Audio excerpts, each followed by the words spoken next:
Hey guys, Coach Ash here, and today I wanted to talk about nutrition. So, too many people complicate macros and calories and all of that jazz when you're trying to lose fat and build muscle and all of that. I keep it real simple.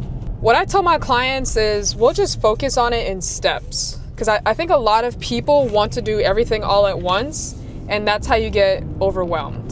The more you try to complicate it, the less you're going to stick to it and follow through with the plan. Some simple tips that has helped my clients lose 20 pounds in the first month and a half of starting with me is increasing your protein intake and making your proportion sizes smaller and drinking a lot more water. A lot of people underestimate the power of just changing those three variables right there. More protein, more water, smaller proportions. I also try to get my clients to increase their fiber intake, because what I've noticed is the people that have a higher fiber intake are less likely to overeat on their calories. So I tell my clients, stock up on veggies, fruits that's unlimited. Carbs, only have 2 cups max of carbs. Now, carbs are still important, but if they're stocking up on fruits and vegetables and it's unlimited, they're still going to get some carbs into their diet. But they're also going to get a lot more fiber into their diet. And they're going to start to feel full faster than if they just had carbs and no veggies or fruits. So 4 variables actually. Like I said, simple as possible. Because a lot of the clients that I work with, they don't know what a calorie is.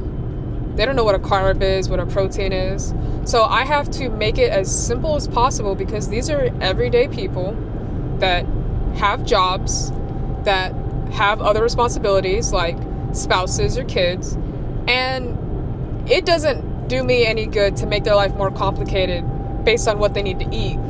So, super simple. Examples of protein are chicken breast, tuna, steak, ground beef, salmon, eggs.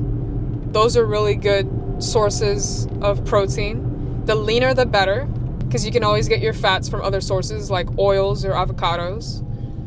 And you can control it a lot more that way as well. And if you're doing ground beef, you want to do 90-10, 85-15. And you want to make sure that you stock up on veggies. I like cruciferous vegetables. So things like broccoli, kale, cauliflower. Those type of vegetables are going to make you feel fuller way faster than things like lettuce or spinach. And honestly, it's a lot cheaper to buy vegetables in bulk in frozen, and you just meal prep it. You could steam it, you could roast it, you could air fry it. The options are endless. The only thing that you're lacking is creativity, because I've seen people do buffalo cauliflower wings with a low calorie sauce and no breading. So you just gotta work that in there. When it comes to water, a lot of people don't know that the signal for hunger and the signal for thirst are literally the same signals in the body. So your body could be thirsty, but you think you're hungry. If you drink some water first and just see how you feel, half the time you're just thirsty. You're not really that hungry. So a lot of clients will eat out of boredom because that's what they think they should do when their body sends them that signal. But when you drink water, you start to feel satisfied. Now you don't feel that hunger anymore, right? So 2 liters a day minimum. Try to aim for 3. You will go to the bathroom a lot, but that's the price that you have to pay for losing fat.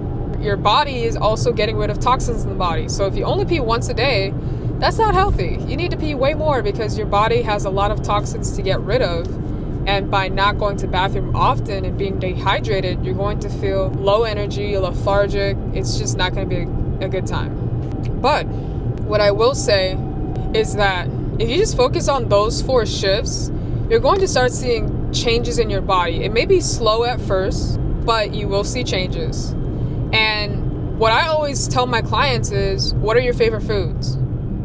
List out all your favorite foods, because chances are you're eating them all the time. You don't need that much variety in your diet. You're not getting takeout from a different restaurant every night, unless you are and you just got money like that. But chances are you have some of your go-to meals, your favorite foods. Now, what I want you to do is list out all those favorite foods, snacks, all of that, and find healthier, higher protein, lower calorie, lower fat versions of them. There's so many Instagram pages and YouTube pages that it's just ridiculous how easy it is to lose fat and be on a calorie deficit while still eating foods that you enjoy. There's no excuse, because all of these different pages, I could pull up a whole bunch of different pages, and you have recipes that look good and that taste good, and they're going to be appealing to your eyes and appealing to your stomach. You can make cleaner, healthier versions of the meals that you enjoy without sacrificing taste. And if you guys want me to make a video on that, let me know down in the comments. But it's so much that you can do out here, so much information out here to get in the best shape of your life possible. And all you have to do is implement it. Just do it. Start with one recipe and go from there. I have my go-to recipes, and I eat mostly the same thing from week to week. It rarely ever varies. I found that I like to stick with a lot of Mexican-based recipes, so my go-tos will be quesadillas or burritos or rice bowls, and it kind of goes from there. Maybe you have a different style of recipes that you enjoy. It could be pastas or casserole, but for the most part, you have to make it enjoyable, you have to make it simple, you have to make it easy, or else you're not going to stick to it. The best diet that you can follow is the diet that you can stick with. It doesn't matter if it's the most aesthetic or the most optimal or the most impressive. If you can't stick to it, it doesn't matter, because you're not going to get the results that you want on the other side of it. Thank you guys for watching, and let me know if you want to see some high protein, low calorie recipes in the next video. Bye for now.